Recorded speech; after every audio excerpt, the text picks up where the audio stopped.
अवांजी समातुन ताईं radio voice of Sindh London. हीअं ॿुधी रहिया आहियो radio voice of Sindh London. Radio voice of Sindh London जो यूट्यूब चैनल सब्सक्राइब करियो, लाइक करियो ऐं शेयर करणु न विसारियो। हिन तारे हुन हंध हुत मुंहिंजा सुपरी सजण माखी मंद कोड़ा थियनि न कॾहिं। भलारे भिटदणी जे भलारे बैत सां मुंहिंजी आवाज़ मुसाफ़िर radio voice of Sindh London तां थिए दुनिया जी कुंड कुड़छ ताईं जंहिंजा माग ॿुधिजे पियो उन्हनि ॿिन्ही महिरबाननि खे सिक भरियो सलाम शाल क़बूल पवे। 23 डिसंबर 2025 अंगारे जे ॾींहुं प्रोग्राम सोच वीचार साण करे आऊं अवां जी ख़िदमत में हाज़ुर आवां जो पंहिंजो मेज़बान हबीब लगारी। प्रोग्राम जी शुरूआत में अवां इहा ई दुआ त शाल जितो हुजो सुख सलामती सां हुजो, कॾहिं बि ॾुखियोड़ी न ॾिसो ऐं कॾहिं बि अव्हां जूं मुर्कूं मेरियूं न थियनि। दुनिया जी कुंड कुड़छ में जिते बि रहो सिंध लाइ, सिंध वासियुनि लाइ ऐं दुनिया जे मज़लूम माण्हुनि लाइ जा खोड़ींदा रहो। शाल अव्हां जा ख़्वाब तबीरनि सां लाऊं लही सघनि। ज़िंदगी जे सफ़र में कुझु माण्हुनि जो कमु एॾो त शानदार हूंदो आहे जो महसूसु थींदो आहे ॼण त हूअ धरती जो कर्ज़ लाहे विया आहिनि। अहिड़ो ई अज़ीम इंसानु काल्ह हमेशह लाइ विछड़ी वियो। पाणीअ वारनि मामरनि जो माहिर मोहम्मद इदरीस राजपूत काल्ह पसाह पूरा कया। सिंध जी मिट्टी में हमेशह लाइ आरामी थी वियल मोहम्मद इदरीस राजपूत उहो वाहिद आपाशी माहिर हो जंहिं सिंध जो केस भरपूर नमूने सां वेहण जी कोशिशि कई। हुन हर हाल में सिंध जे पाणी जी हिफ़ाज़त लाइ क़दम खयां ऐं सिंध वासियुनि खे सिंध जे पाणी जी सूरतहाल बाबति बि आगाह कयो। मोहम्मद इदरीस राजपूत जे विछोड़े ते सॼी सिंध सोगवार आहे। सोगवार सिंध ऐं घर भातियुनि सां radio voice of Sindh London जे सरवाण साईं इमदाद ओढो ऐं समूरी सथ पारां असीं ताज़ीद जो इज़हार कयूं था। मोहम्मद इदरीस राजपूत आपाशी माहिर तौरु सुञातो वञे थो। हू आपाशी खाते जो सेक्रेटरी बि रहियो। संदसि ॿीं वॾी सुञाणप रिटायरमेंट खां पोइ पंहिंजे मौज़ू सां निभाईंदे सिंध जे नुक़्ते नज़र खे ध्यान में रखंदे मज़मून मकाला लिखणु ऐं अवाम खे पाणी सूरतहाल बाबति आगाही ॾियणु रहियो। हूअ मुख़्तलिफ़ मौक़नि ते सिंध जे पाणी जो केस पेश कंदो रहियो। मोहम्मद इदरीस राजपूत 20 नवंबर 1941 ते दीनदार ख़ान राजपूत जे घर में भारत जे ज़िले गढ़गांव जे हिकु ॻोठ नूह में पैदा थियो। हीअ अञा स्कूल में पढ़ण लाइ मस दाख़िल थियो त निंढेखण जे विरहाङे सबबि संस ख़ानदान नए ठहियल मुल्क पाकिस्तान ॾांहुं लॾपलाण कई, जंहिं करे संदसि ख़ानदान पहिरियां ई टंडियल यार पोइ ठारू शाह ऐं आख़िर में कंबर में अची वेठो। निंढपिण में माउ जे लाॾाणे सबबि खेसि ॾाॾी पालियो, जंहिं करे मथसि उनजो काफ़ी असरु रहियो। हुन इब्तिदाई तालीम 1955 में प्राइमरी स्कूल कंबर ऐं मैट्रिक 1959 में म्यूनिसिपल हाई स्कूल कंबर मां पहिरीं पोज़ीशन सां हासिलु कई। हुन इंटर साइंस में बि 1961 में गवर्नमेंट कॉलेज हैदराबाद मां फर्स्ट डिवीज़न में पहिरीं पोज़ीशन सां पास कई। संदसि वालिद जी ख़्वाहिश हुई त इदरीस राजपूत खे डॉक्टर बणाइजे, पर पंहिंजे शौक़ सबबि हुन सिविल इंजीनियरिंग 1965 में कराचीअ मां कई। उन खां पोइ ही 1966 में आपाशी खाते में असिस्टेंट इंजीनियर मुक़ररु थियो, जिते 1970 में असिस्टेंट एग्ज़ीक्यूटिव इंजीनियर तौरु तरक़ी हासिलु कयाई ऐं पोइ तरक़ी कंदे सूबाई सेक्रेटरी आपाशी थियो ऐं 19 नवंबर 2001 ते रिटायर कयाई। उन दौरान ही मुख़्तलिफ़ सरकारी प्रोजेक्टनि जो इंचार्ज बि रहियो। इदरीस राजपूत रिटायरमेंट खां पोइ 2002 खां वठी मुसलसिल सिंध जे पाणी जे मसइले ते ॼाण भरिया लेख लिखंदो रहियो, जिन खे बेहदि साराहियो वियो। मार्च 2003 में उन्हनि मज़मूननि खे रियाज़त बुरड़े तरतीब ॾेई हिकु किताब जी सूरत में ग्रेटर थल केनाल ऐं कालाबाग डैम जे नाले सां डॉक्टर मोहब्बत एकेडमी कंबर पारां पधिरो कयो। मोहम्मद इदरीस राजपूत खे संस ख़िदमतनि जी मजता में एकेडमी पारां अप्रैल 2003 में डॉक्टर मोहब्बत बुरड़ो एवार्ड बि ॾिनो वियो। तसौफ़ जे मुताले सां दिलचस्पी रखंदड़ मोहम्मद इदरीस राजपूत जी रिहाइश 1979 खां वठी डिफेंस हाउसिंग सोसाइटी कराची में रही। काल्ह 22 डिसंबर 2025 ते हुन पसाह पूरा कया। मोहम्मद इदरीस राजपूत जे लाॾाणे ते नामियारे शाइर अयूब खोसे लिखियो, कालाबाग डैम खे सिंधी ज़िंदगी जो मौत करार ॾींदड़ पाणी जो माहिर इदरीस राजपूत हिन दुनिया खे अलविदा करे वियो आहे। इंतहाई मोतबर, संजीदा ऐं ॼाणू इंसान जी हैसियत सां हुन हमेशह सिंध जो साथ ॾिनो। संस विछोड़े ते दिली ॾुख थियो। उस्मान पहवर लिखे थो त पाणी माहिर सिंध दोस्त किरदार इंजीनियर इदरीस राजपूत जो विछोड़ो सिंध जे लाइ ॾुखोईंदड़ आहे। हू आपाशी सेक्रेटरी बि रहियो। सरकारी उहिदनि खां रिटायरमेंट ताईं, या ईअं खणी चइजे त साह जे आख़िरी घड़ियुनि ताईं हुन सिंध धरती जो पाणी केस, सिंधु दरिया, देश जो मुक़दमो कानून, इंसाफ़, ईमानदारी सां विढ़ियो। न रुॻो एतिरो, पर हुन सिंधी ॿोली में पंहिंजे तहरीरनि में एतिरो काराइतो मवाद मुयसरु करे ॾिनो जो सिंध जे हर लिखंदड़ तोड़े सियासी कारकुननि खे एतिरी ॼाण मुयसरु करे ॾिनी जो हू हर फोरम ते पंहिंजे दरिया, देश जो केस पंहिंजी क़ौम खे सम्झाइण में कामयाबु थिया आहिनि। ज़ुबैर सुमरो लिखे थो, मुशरफ जे कहरी दौर में सिंधियुनि खे हिसाइण लाइ कालाबाग डैम जो जेको नांग कढियो वियो हो, उनजो मथो चिथण लाइ जेके मुजाहिद मैदान ते लथा, तिन में सियासी अॻवान सां गॾु इल्मी ऐं टेक्निकल हिसो वठी पाण खे क़ौम जो ऐं दरिया जो हक़ीक़ी रखवाल साबित कंदड़ पाणी माहिर साईं इदरीस राजपूत वफ़ात करे वियो। बिना शक जे संदसि कम कंहिं बि तरह पलिजे साहिब, जंहिं आमिर मुशरफ खे लाइव मनाज़रे जो चैलेंज ॾिनो ऐं ख़ालिद महमूद सुमरे जंहिं कालाबाग जो नालो मको मदीनो रखो बि क़बूल नाहे जो ऐलान कयो ऐं ॿियनि खां सघारनि आवाज़नि खां घटि न हो। हूअ लॾे आयलनि मां धरती खे माउ क़बूले सगन पुटनि जहिड़ो थी बीठो।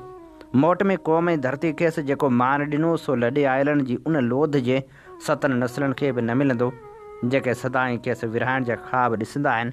सिंध जे सचे सदोरे सालह पुट साईं इदरीस राजपूत जी वफ़ात ते सिंध खेसि अज़ीम लफ़्ज़नि में यादि थी करे असां रब सॻोरे खां दुआ था घुरूं त पंहिंजे हिन हक़ीक़ी मोमिन बाने खे जन्नत में आला मक़ाम अता फ़रमाए। ज़ुल्फ़कार भट्टी लिखे थो, सिंध अॼु सुगवार आहे। सिंध जे पाणी जो केस विढ़ंदड़ सिंध अमड़ जो सालह फर्ज़ंद साईं इदरीस राजपूत लाॾाणो करे वियो। शाल रब पाक साईं इदरीस राजपूत जी मग़फ़िरत फ़रमाए। साईं इदरीस राजपूत साहिबु मुल्क जो हिकु नामवर पाणी माहिर हो जेको सिंध जे आपाशी खाते जो सेक्रेटरी बि रहियो। सिंधु दरिया जे पाणी जे हक़नि वारी जदोजहद में संसा अहम किरदारु, सिंध सूबे लाइ जाइज़ हिसे जी हिमायत करण ऐं बैनुल सूबाई तकरारनि में सिंध जे मौक़िफ़ खे उजागर कंदो रहियो। राजपूत साहिबु हमेशह सिंध जे पाणी जे हक़नि जे आवाज़ तौरु साम्हूं आयो। जीअं त सिंध हेठां इलाइक़ो आहे, तंहिं करे अक्सर पाणी खोड़ जो शिकार थींदो आहे। राजपूत साहिबु बार बार इन ॻाल्हि ते ज़ोर ॾींदो रहियो त सिंध जा पाणी जी विर्छ ऐं नवनि डैमनि ऐं कैनालनि ते एतिराज़ बिल्कुलु जाइज़ आहिनि। हुन पंजाब सूबे पारां वॾनि वाहन जी अॾावत ते सख़्तु तनक़ीद जी शुरूआति कई। संदसि ख़्यालु हो त उहे वाह सिंधु दरिया जो पाणी खणी सिंध जे जाइज़ हक़ खे घटाइनि था, जेको पाणी विरासत वारे मुआहदे जी ग़लति तशरीह आहे। आपाशी खाते जे अॻूणे सेक्रेटरी तौरु राजपूत पाणी सां लाॻापियल मामलनि ते माहिराणी राय ॾींदो रहियो। हूअ केतिरनि ई ख़बरनि में हवालो ॾियण लाइ ऐं बहस मुबाहिसनि में शिरकत कंदो रहियो, जिन में सिंधु दरिया जे पाणी जी विरासत, बेराजनि जी अॾावत ऐं सिंधु दरिया सिस्टम अथॉरिटी यानी इरसा जी कारकर्दगी शामिल आहे। नामियारे लेखक नसीर मेमण लिखियो, घणी पुराणी ॻाल्हि आहे, भायां थो त 90 जे ॾहाके जा पिछाड़का वरिया हुआ जॾहिं मां सिंध में नेशनल ड्रेनेज प्रोग्राम NDP जी स्टेयरिंग कमेटी जो मेंबर थियो हुउसि। तॾहिं इदरीस राजपूत साहिबु आपाशी खाते जो सेक्रेटरी हो। उन फोरम जे गरजाणियुनि में साणुसि मुलाक़ातूं थींदियूं हुयूं। मां तॾहिं मेहराण यूनिवर्सिटी में असिस्टेंट प्रोफेसर हुअसि। उन वक़्तु सिंध जे पाणी जो केस साईं अब्दुल रसूल मेमण, रसूल विशपली जो, ANG अब्बासी, सेनेटर काज़ी अब्दुल मजीद, इबरार काज़ी इदरीस राजपूत ऐं फज़ुल्लाह कुरैशी जहिड़ा क़दावर माहिर विढ़ी रहिया हुआ। मां हिकु सेखड़ाट तौरु साईं अब्दुल रसूल मेमण खां पाणी जे मामलनि जी अलिफ़ बे सिखी रहियो हुअसि। उन्हनि ॾींहंनि में इदरीस साहिब सां केतिरनि ई मौक़नि ते पाणी बाबति सिंध जो केस सिखण जा मौक़ा मिलंदा रहिया। मूं लाइ इहा इज़त जी ॻाल्हि आहे त पाणी ऐं ॿियनि मामलनि ते इदरीस साहिब वटां अक्सर हिमथाईंदड़ मोट वारनि मैसेजनि ऐं कॉलेज सां रहनुमाई मिलंदी हुई। 2 साल खनि अॻु वर्ल्ड बैंक जी ऑफिस में हिकु गरजाणी दौरान साणनि मुलाक़ात थी। पर संदन आवाज़ ऐं ज़हन में घणी कमज़ोरी महसूस थी। उन खां पोइ संदन सिहत अहिड़ी न रही जो साणस ॻाल्हि ॿोल करे सघिजे।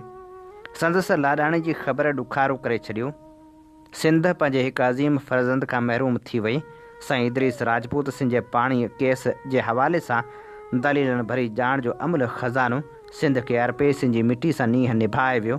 शाल सिंधू जे छोलनि में सदाईं सरहो रहे। हीअ असीं भेटाउनि जा गुलाब छे रहिया हुआसीं। सिंधू दरिया जो केस विढ़ंदड़ पाणी माहिर ऐं ख़ूबसूरत लेखक साईं इदरीस राजपूत खे अवांजी समातुन ताईं radio voice of Sindh London. आमीं ॿुधी रहिया आहियो radio voice of Sindh London.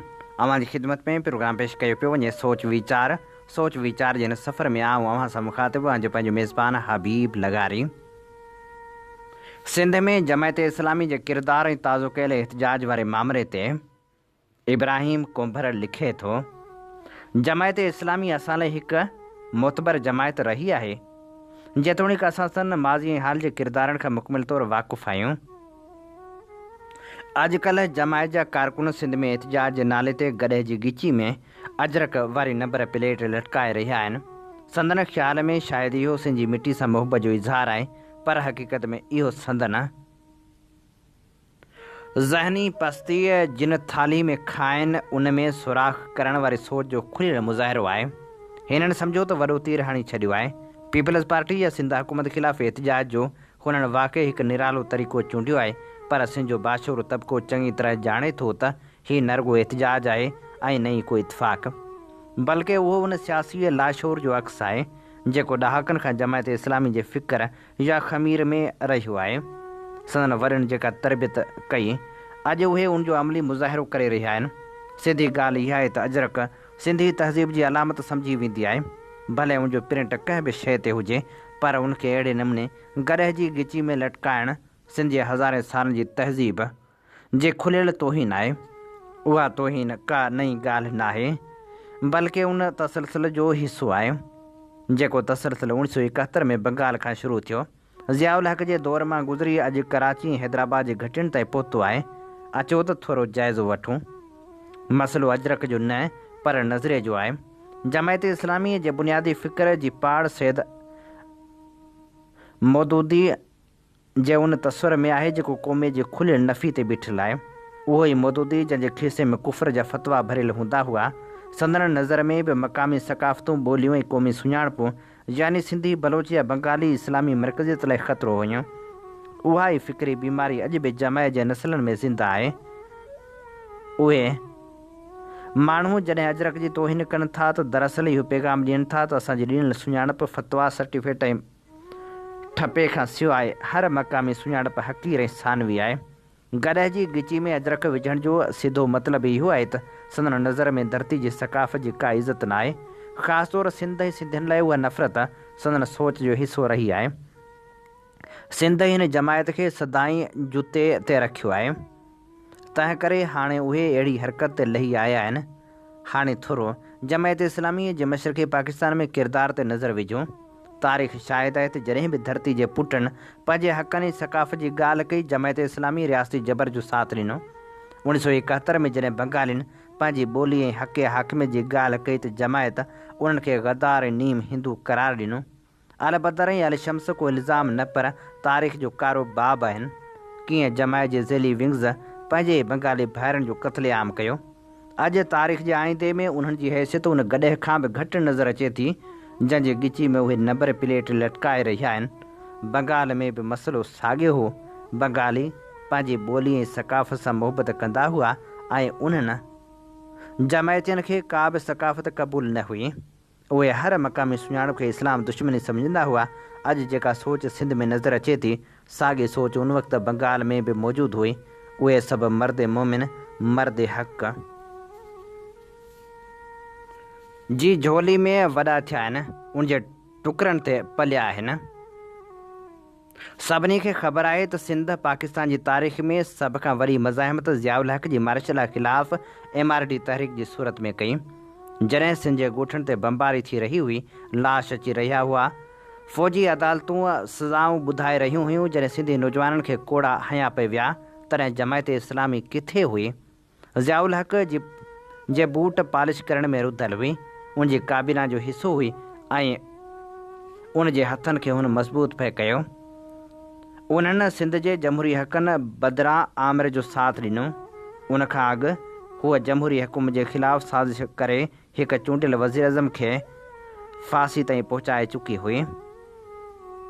उहो बि संदन बाबे ज़िया जो दौरु हो जॾहिं इस्लामी जमियत तुलबा वसीले सिंध जे यूनिवर्सिटियुनि कॉलेजनि ख़ासि तौर ते कराची में तरक़ी पसंद ऐं क़ौमपरस्त शागिर्दनि जी रस्ता रोक कई पई वई। बंदूक कल्चर ऐं ख़ौफ़ जी फ़िज़ा क़ाइमु कई वई त जीअं सिंधी क़ौमपरस्ती ऐं सक़ाफ़ती शऊर खे दॿायो वञे। इब्न ज़िया जे उन औलाद खे ख़बर ई नाहे त अजरक रुॻो कपिड़े जो टुकड़ो नाहे, हीउ मुंहिंजे दड़े जे पेरिस्ट किंग जे कुल्हे ते रखियल उहा चादर आहे जेका 5000 साल खां इन ख़िते जी सुञाणप बणियल आहे। हीअ अजरक शाह अब्दुल लतीफ़ भिटाई जा फ़क़ीर बि पाईंदा हुआ। जॾहिं बाशूर क़ौमूं एहतिजाज कंदियूं आहिनि त हू पंहिंजी सक़ाफ़ती अलामतनि खे सिर जो ताज बणाए मज़ाहिमत कंदियूं आहिनि। गॾह जे कंध में अजरक त उहे ई विझंदा आहिनि जेके गॾह जेतिरो अकुल बि नाहिनि रखंदा। इहो अमल साबित करे थो त अव्हां जो शऊर हिन धरती जी सक़ाफ़त सां केतिरी नफ़रत करे थो। सिंध पंहिंजी सक़ाफ़त जी तोहीन कॾहिं बि बर्दाश्त न कंदी। जमायत इस्लामी खे हीउ सम्झणो पवंदो त सियासत वोटनि लाइ ज़रूरु कई वेंदी आहे पर नफ़रतनि लाइ न। जेकॾहिं अव्हां खे सिंध में सियासत करणी आहे त सिंध जी टोपी ऐं अजरक जी इज़त करणु सिखो। ॿीअ सूरत में तारीख़ ॿुधाए थी त जंहिं बि हिन धरती जी सक़ाफ़त सां जहिड़ो जुटियो आहे उहो किचिरे जे डॿे में वञी सघे थो। उन लाइ सिंध जी दिलि में कॾहिं बि जॻह न हूंदी। जमायत इस्लामी जेकॾहिं सिंधी क़ौम खां माफ़ी न घुरी त इहो अमल उन जे ताबूत में आख़िरी कोको साबित थी सघंदो। हीअ असीं अव्हां जी ख़िदमत में पेश करे रहिया हुआसीं इब्राहिम कोंबर जो लिखियल लेख। ऐं हाणे बलोचनि जी जदोजहद बाबति लेख अव्हां जे समातनि जी नज़र करियूं था जेको लिखियलु आहे डॉक्टर नसीर दश्ती जो। अॼु असीं हिते गॾु थिया आहियूं त करीमा बलोच बाबति पंहिंजा अहसास ज़ाहिर करियूं जेका बिना कंहिं शक जे 21वीं सदी जी बलोच क़ौमी जदोजहद जी सभ खां वधीक पसंदि कयल, सभ खां वधीक महबूब ऐं सभ खां वधीक गैर मामूली शख़्सियत मां हिकु हुई। क़ौम परस्त मज़ाहिम जी तारीख़ी रिवायतनि खे ज़िंदा रखंदे बलोच क़ौम मुख़्तलिफ़ तरीक़नि सां उन्हनि ताक़तवर क़ुवतनि ख़िलाफ़ु जदोजहद कंदी आई आहे जेके खेनि हिकु क़ौमी वजूद तौरु तस्लीम करण खां इनकार कनि थियूं। क़ौमी बका जे हिन ॾुखिये ऐं डिघी जदोजहद में बेशुमार माण्हुनि सभु कुझु क़ुर्बान कयो, पंहिंजूं हयातियूं बि, पर उन्हनि मां कुझु अहिड़ा बि हुआ जेके अॻुवाण राह ॾेखारींदड़ बणिजी साम्हूं आया। जेकॾहिं असीं 20वीं सदी ॾांहुं मोटूं था त हिकु नालो फ़ौरन ज़हन में अचे थो, नवाब अकबर बुगटी, जंहिं बलोच क़ौमी जदोजहद जी नोयत ई बदिलाए छॾी। हुन उन जदोजहद खे रुॻो क़बाइली मज़ाहिमत ताईं महदूद न रखियो पर उनखे तालीम याफ़्ता विचोले तबिके जी क़यादत हेठि हिकु मुनज़म सियासी तहरीक में तब्दील कयो जंहिंजो मक़सदु साफ़ ऐं वाज़िह क़ौमी आज़ादी हो। मुंहिंजी नज़र में तारीख़ खे करीमा जी अलमनाक मौत खां वधीक संदसि सियासी जदोजहद खे यादि रखणु घुरिजे, छाकाणि त उहा जदोजहद ई हुई जंहिं बलोच क़ौमी तहरीक जी फितरत खे बुनियादी तौरु तब्दील करे छॾियो।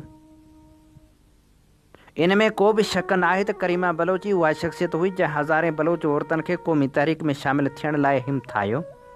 केतिरनि ई हवालनि सां करीमा जो इहो बेमिसाल किरदारु हो जंहिं बलोच छोकिरियुनि जी सोच ऐं ख़्वाबनि खे छुयो ऐं खेनि क़ौमी मज़ाहिम जो हिसो बणिजण लाइ आमादा कयो। संदसि मक़सद सां बेलोस वाबस्तगी जो नतीजो इहो निकितो जो अॼु असीं बलोच औरतुनि खे क़ौमी जदोजहद जे सफ़े अवल में बीठल ॾिसूं था। करीमा बलोच खे हमेशह हिकु अहिड़े अॻुवाण तौरु यादि रखियो वेंदो जंहिं बलोच क़ौमी जदोजहद खे नओं रुख़ ॾिनो। बलोच सियासी कारकुननि लाइ हालतूं कॾहिं बि आसान न रहियूं आहिनि। अॼु शायदि उहे हालतूं अॻु खां बि वधीक सख़्तु ऐं चैलेंजनि सां भरियल आहिनि, पर करीमा जी यादि में मौजूदा नस्ल जे बलूच क़यादत ते लाज़मी आहे त उहा सभ खां ॾुखिया ऐं बहादुर फ़ैसिला करे, जीअं बलोच क़ौम लाइ क़ौम जी आलमी बिरादरी अंदरि इज़त भरियो ऐं बावकार वजूद यकीनी बणाए सघिजे। बलोच क़यादत खे केतिरनि ई अहम ऐं बुनियादी मसइलनि खे मुंहुं ॾियणो पवंदो। क़ौमी मज़ाहिमत खे दरपेश चैलेंज रुॻो तॾहिं ई हल थी सघनि था जॾहिं हिकु गॾियल मुनज़म ऐं बाअसूल क़यादत हेठि जदोजहद कई वञे। अहिड़ी क़यादत जेका ईमानदारी हुबुल वतनी ऐं वाज़े सियासी विज़न सां सुञाती वञे।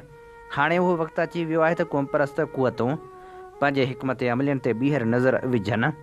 साॻिए वक़्तु क़ौमी जदोजहद जे बाशूर धुरियुनि ते उहा तारीख़ी ज़िमेवारी बि आइद थिए थी त उहे अहिड़ियूं पॉलिसियूं इख़्तियार कनि जेके बदिलजंदड़ इलाइक़ाई ऐं आलमी हालतुनि सां हम आहंग हुजनि।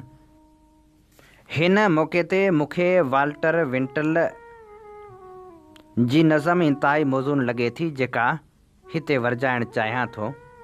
जेकॾहिं तूं सम्झी थो त तूं हाराए चुको आहीं त बेशक तूं हाराए चुको आहीं। जेकॾहिं तूं सम्झी थो त तूं हिमत नथो करीं त तूं कॾहिं बि हिमत न कंदे। जेकॾहिं तूं खटणु चाहीं थो पर सम्झी थो त नथो खटे सघीं त यकीनन तूं न खटंदे। जेकॾहिं तूं सम्झी थो त तूं हाराईंदे त तूं अॻु ई हाराए चुको आहीं। छाकाणि त दुनिया में असां ॾिसूं था त कामयाबी इंसान जे इरादे सां शुरू थिए थी। सभु कुझु ज़हन जी हालत ते दारोमदार रखे थो। ज़िंदगी जूं जंगियूं हमेशह ताक़तवर या तेज़ तरीन माण्हू नथो खटे पर देरि या सवेर उहो ई खटे थो जेको पाण ते यकीन रखे थो।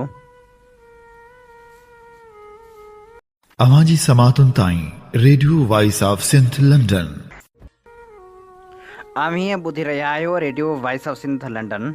अवां जी ख़िदमत में प्रोग्राम पेश कयो पियो वञे सोच वीचार जे हिन सफ़र में आऊं अवां सां मुखातिब पंहिंजो मेज़बान हबीब लगारी। पाकिस्तान में आर्मी चीफ खे मिलियल अणगणिया इख़्तियार ऐं हुकूमत किथे बीठी आहे इन बाबति रिक नोक जो लिखियल लेख अवां जे समातनि जी नज़र करियूं था। हीउ लेख असीं अवां जे समातनि जी नज़र करे रहिया आहियूं दी वाशिंगटन पोस्ट जे ताउन सां।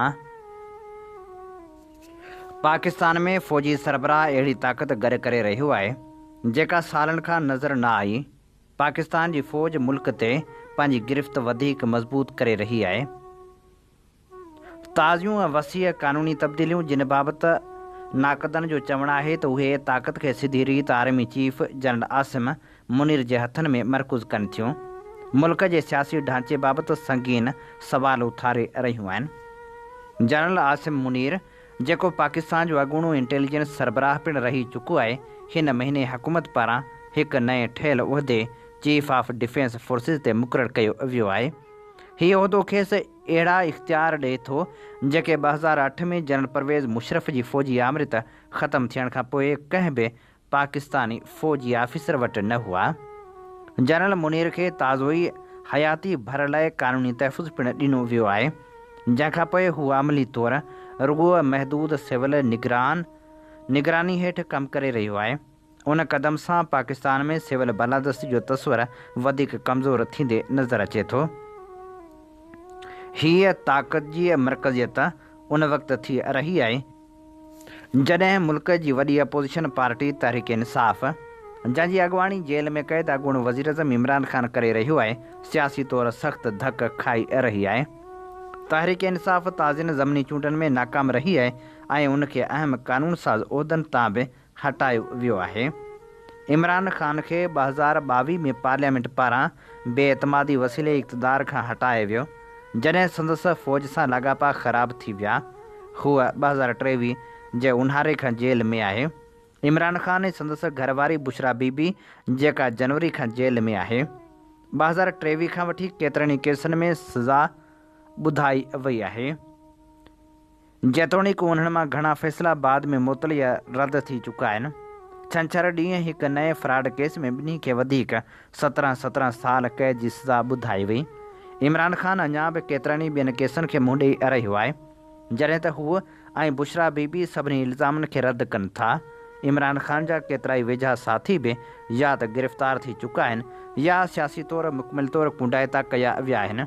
हिन महीने संदसि अॻूणो ISI सरबराह फैज़ हमीद सियासी मुदाख़लत ऐं इख़्तियारनि जे नाजाइज़ इस्तेमालु समेत केतिरनि इल्ज़ामनि हेठि 14 साल क़ैद जी सज़ा खाई चुको आहे।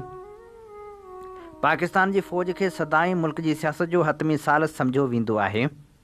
सिविल वज़ीर अज़म घणो करे फ़ौज सां लाॻापनि जे बुनियाद ते इक़्तिदार में ईंदा या हटाया वेंदा रहिया आहिनि, पर जनरल आसिम मुनीर जे नाक़दनि जो चवणु आहे त संदसि वधंदड़ कंट्रोल उन ग़ैर लिखियल हद खे टोड़े सघे थो जेका लॻभॻि 2 ॾहाकनि खां सिविल ऐं फ़ौजी क़यादत जे गॾियल वजूद खे मुमकिन बणाईंदी आई आहे।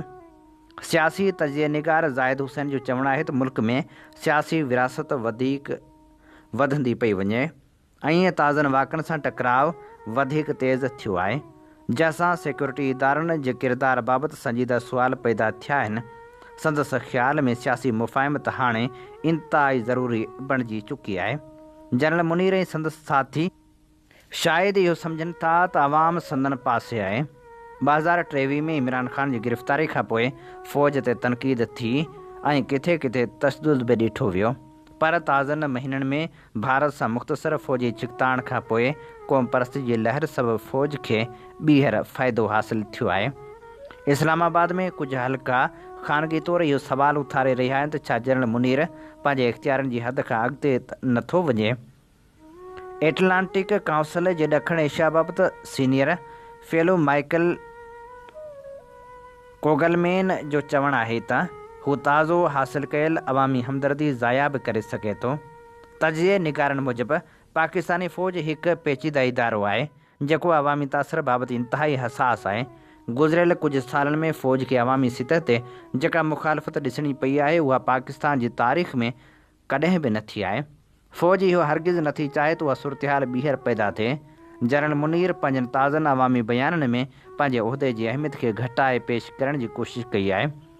रियासती TV मूजिबि नए उहिदे जी तस्दीक़ खां पोइ हुन चयो त असां सां ॿियनि फ़ौजी शाखनि जी अंदरूनी ख़ुदि मुख़्तियारी या तनज़ीमी ढांचे ते को असरु न पवंदो। हिकु Pakistani security officer Washington post खे ॿुधायो त इहे सुधारा पार्लियामेंट जे हिदायतनि हेठि मुतारिफ़ कराया विया आहिनि ऐं सिविल हुकूमत जी फ़ौज ते कंट्रोल में का बि तब्दीली नाहे आई। ऑफिसर मूजिबि उनजो मक़सदु रुॻो गॾियल मनसूबाबंदी ऐं ऑपरेशनल कारकर्दगी खे बहितर बणाइणु आहे। ऑफिसर इहो बि चयो त फ़ौज पाण खे गैर सियासी सम्झे थी ऐं कंहिं बि सियासी नज़रिए जी नुमाइंदगी नथी करे। रियासती इदारनि ख़िलाफ़ बयानिया ठाहिण जी इजाज़त न ॾिनी वेंदी। जनरल मुनीर 1980 वारे ॾहाके में फ़ौज में शामिलु थियो ऐं तेज़ी सां तरक़ी जा ॾाका तय कया। 2018 में इमरान ख़ान खेसि ISI जो सरबराह मुक़ररु कयो, पर कुझु महीननि बाद ॿिन्ही विच में इख़्तिलाफ़नि सबबि खेसि हटायो वियो। 2022 में इमरान ख़ान जी बरतरफ़ी खां पोइ मौजूदा वज़ीर अज़म शहबाज शरीफ़ जी हुकूमत जनरल मुनीर खे आर्मी चीफ मुक़ररु कयो। संदसि दौर जी शुरूआती तकरारनि सां थी। इमरान ख़ान जी गिरफ़्तारी खां पोइ फ़सादनि फ़ौजी इख़्तियार खे ॾहाकनि खां पोइ सभ खां वॾो चैलेंज ॾिनो। साॻिए वक़्तु महांगाई ऐं शिदत पसंदी अवामी बेचैनी खे वधायो, पर भारत सां हिकु हफ़्ते जी जंग खां पोइ जंहिंखे ॿिन्ही मुल्कनि फ़तह करार ॾिनो, हालतूं बदिलजी वियूं। क़ौम परस्तीअ जे जज़्बे फ़ौजी क़यादत खे सियासी विरासतनि खां मथे मक़बूलियत ॾिनी ऐं मई महीने में जनरल मुनीर खे फील्ड मार्शल जो एज़ाज़ ॾियण ते घटि तनक़ीद थी। अमरीकी सदर डोनाल्ड ट्रंप जी इंतिज़ामिया बि ख़ामोश रही आहे। पाकिस्तान ट्रंप जे ॿिए मुदे जी शुरूआति में दावा कई त हुन भारत सां जंग बंदी कराई ऐं पोइ खेसि नोबल अमन इनाम लाइ नामज़द बि कयो। जंग बंदी खां पोइ ट्रंप जनरल मुनीर खे वाइट हाउस में लंच लाइ दावत ॾिनी, जेका हिकु गैर मामूली मुलाक़ात हुई। पर पाकिस्तान अंदरि जनरल मुनीर जी वधंदड़ ताक़त सियासी ख़तरे सां भरियलु आहे। तहरीक इंसाफ़ जी क़यादत फ़ौजी इदारे ते सिधी तनक़ीद खां पासो कंदी रही आहे, पर जज़्बात ॿिए पासे तेज़ी सां वधी रहिया आहिनि। जनरल मुनीर ऐं इमरान ख़ान हिक ॿिए ते ज़हनी अदम इस्तेहकाम जा इल्ज़ाम बि हिन महीने हया। डान अख़बार पंहिंजे इदारे में लिखियो त हीउ ज़हरीलो चकर ख़तमु थियणु घुरिजे, छो त तहरीक इंसाफ़ अञा ताईं वॾी अवामी हिमायत रखे थी ऐं उनखे रियासत दुश्मन करार ॾियणु दुरुस्त न आहे। इमरान ख़ान जी आज़ादी लाइ एहतजाज जारी आहे, ख़ासि तौरु ख़ैबर पख्तूनख्वा में, जिते तालिबान शिदत पसंदी सबबि सिक्योरिटी सूरतहाल ख़राबु आहे। जॾहिं हुकूमत उते एमरजेंसी लागू करण बाबति सोचियो त सूबाई क़यादत ख़बरदार कयो त अवामी रद्द अमल इंतिहाई सख़्तु हूंदो। ख़ैबर पख्तूनख्वा जे वॾे वज़ीर चयो त जेकॾहिं उन्हनि में हिमत आहे त पोइ एमरजेंसी लागू करे ॾेखारीनि।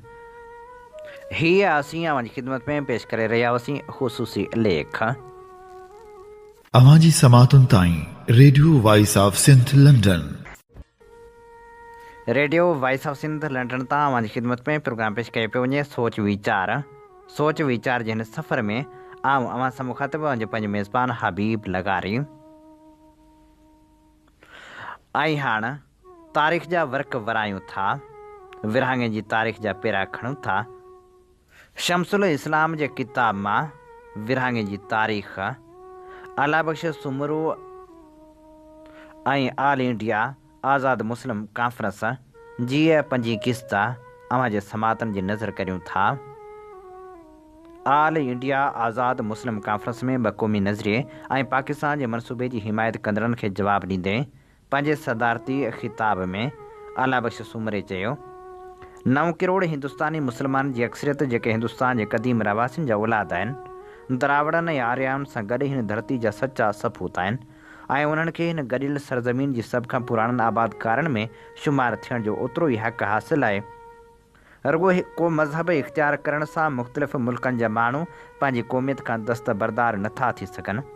इस्लाम पंहिंजी आफ़ाक़ी वुसअत में बहैसियत मज़हब दुनिया में मौजूदु लातइदाद क़ौमियतनि ऐं इलाइक़ाई सक़ाफ़तनि में शामिल थी उन्हनि जो हिसो बणिजी वियो आहे। बाक़ौमी नज़रिए खे नाक़स करार ॾींदे अला बख्श सुमरे हिन हक़ीक़त ते ज़ोर ॾिनो था, हिंदुस्तानी शहरी हुजण जी हैसियत सां मुस्लमान, हिंदू ऐं ॿिया सभु माण्हू हिन धरती ते आबाद आहिनि ऐं मादरे वतन जे हर इंच ऐं उन जे सभिनी मादी ऐं सक़ाफ़ती ख़ज़ाननि में पंहिंजे जाइज़ मुनसिफ़ाणे हक़नि ऐं ज़रूरतनि मूजिबि हिन धरती जे क़ाबिल फ़ख़ुर सपूतनि वांगुरु बराबरि जा भाईवार आहिनि। अदब जे मैदान में बि असां वटि हीर रांझा ऐं ससुई पुनूं जहिड़ियूं गॾियल क्लासिकी तख़लीक़ूं मौजूदु आहिनि जेके मुस्लमान शाइरनि लिखियूं, पर पंजाब ऐं सिंध में हिंदू, मुस्लमान ऐं सिख सभु हिकु जहिड़ा फ़ख़ुर सां उन्हनि जा वारिस आहिनि। हीअ रुगो हिकु मिसाल आहे। हीअ हिंदुस्तान जे हिंदू, मुस्लमान ऐं ॿिनि रहवासियुनि लाइ हिकु इंतिहाई ख़तरनाक ग़लतफ़हमी आहे त हूअ समूरे हिंदुस्तान या उन जे कंहिं मख़सूस हिसे ते पंहिंजी ख़ासि मिल्कियत जो दावा कनि। हीअ मुल्क हिकु नाक़ाबिल तक़सीम आहे, हिकु वफ़ाक़ी ऐं गॾियल वहदत तौरु मुल्क जे सभिनी रहवासियुनि जी बराबरि जी मिल्कियत आहे। हीअ हिंदुस्तानी मुस्लमाननि जो बि ओतिरो ई नाक़ाबिल तरदीद विरसो आहे जेतिरो ॿिनि हिंदुस्ताननि जो। हिते न को अलॻि थलॻ या कटियल इलाइक़ो आहे, बल्कि सॼो हिंदुस्तान सभिनी हिंदुस्तानी मुस्लमाननि जो वतन आहे ऐं कंहिं हिंदू, मुस्लमान या कंहिं ॿिए खे इहो हक़ हासिलु न आहे त हूअ उन्हनि खे इन वतन जे हिकु इंच खां बि महरूम करे। जेके माण्हू हिंदुस्तानी मुस्लमाननि जे कुझु मख़सूस तबक़नि लाइ अलॻि ऐं महदूद वतन जी ॻाल्हि कनि था, जेकॾहिं उहे चाहिनि त आज़ादु आहिनि त हूअ पाण हिंदुस्तानी शहरी हुजण जे हक़ खां दस्तबरदार थी वञनि।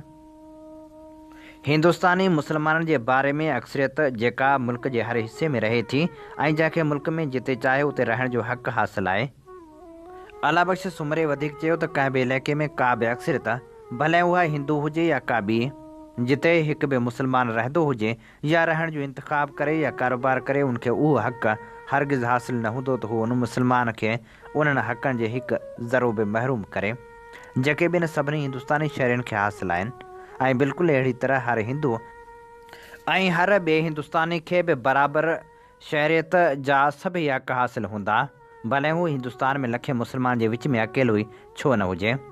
असां हिन सॼे मुल्क में ज़िंदगी जे हर शोबे हर दायरे में पंहिंजे जाइज़ ज़रूरतनि मूजिबि हिंदुअनि ऐं मुल्क जे ॿिनि रहवासियुनि सां बराबरि जा भाईवार आहियूं ऐं का बि ताक़त या नादानी सां फहिलायल को कूड़ो ऐं मसनूई जज़्बो हिन हक़ीक़त खे तब्दील नथो करे सघे। दुनिया जी का बि ताक़त कंहिं खां संसि ईमान ऐं अक़ीदो नथी खसे सघे। नई दुनिया जी कंहिं ताक़त खे इहा इजाज़त ॾिनी वेंदी त हूअ मुस्लमाननि खां बहैसियत हिंदुस्तानी शहरी संदन जाइज़ हक़ खसण जी कोशिशि करे।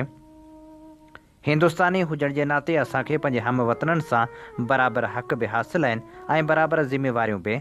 न असीं पंहिंजे हक़नि में ज़रो बि घटिताई बर्दाश्त कंदासीं ऐं न ई हिकु पल लाइ मुल्क ॾांहुं पंहिंजनि ज़िम्मेवारियुनि खे कनि लाटार कंदासीं। मूंखे पक आहे त असीं सभु हिते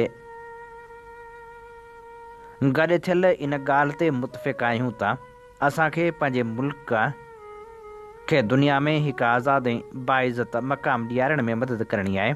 असीं सभु पको इरादो रखूं था त मुल्क खे बिना कंहिं वधीक देर जे उन मंज़िल ताईं पहुचायूं। अला बख़्श सुमरे ही नाज़िमुल शान इज्तमा खे यादि ॾियारियो त हज लाइ मके शरीफ़ वेंदड़ हर मुस्लमान खे अरब हमेशह हिंदू सॾनि था ऐं अहिड़ी तरह सभिनी हिंदुस्तानी मुस्लमाननि खे ईरान ऐं अफ़गानिस्तान में हिंदुस्तानी ऐं सॼी दुनिया में इंडियन तौरु सुञातो वञे थो। इंसानी ज़िंदगी जे मुख़्तलिफ़ शोबनि में हिंदुअनि ऐं मुस्लमाननि खे पाण में ॻंढींदड़ रिश्तनि जो ज़िक्र कंदे अला बख़्श सुमरे ज़ोर ॾिनो त हिते को बि अलॻि थलॻि या कटियल खितो न आहे, बल्कि सॼो हिंदुस्तान सभिनी हिंदुस्तानी मुस्लमान जो वतन आहे ऐं कंहिं ॿिए मुल्क जे कंहिं हिंदू या मुस्लमान खे इहो हक़ हासिलु न आहे त हूअ उन्हनि खे हिन वतन जे हिकु इंच खां बि महरूम करे सघे। हीअ असीं जे समातनि जी नज़र करे रहिया हुआसीं। 5 किस्त इन ते ई प्रोग्राम सोच वीचार जो वक़्तु पुॼाणी ते पहुचे थो। पंहिंजे मेज़बान हबीब लगारी खे इन साॻी दुआ सां ॾींदा इजाज़त। वसे भिट तुंहिंजी भलारा सदा सदा देस परदेस सारा वसन, कॾहिं सींद सिंजी न मेरी थिए, कॾहिं मोड़ कंहिंजा न मुरझाइजनि। अवां जी समातुनि ताईं radio voice of Sindh London.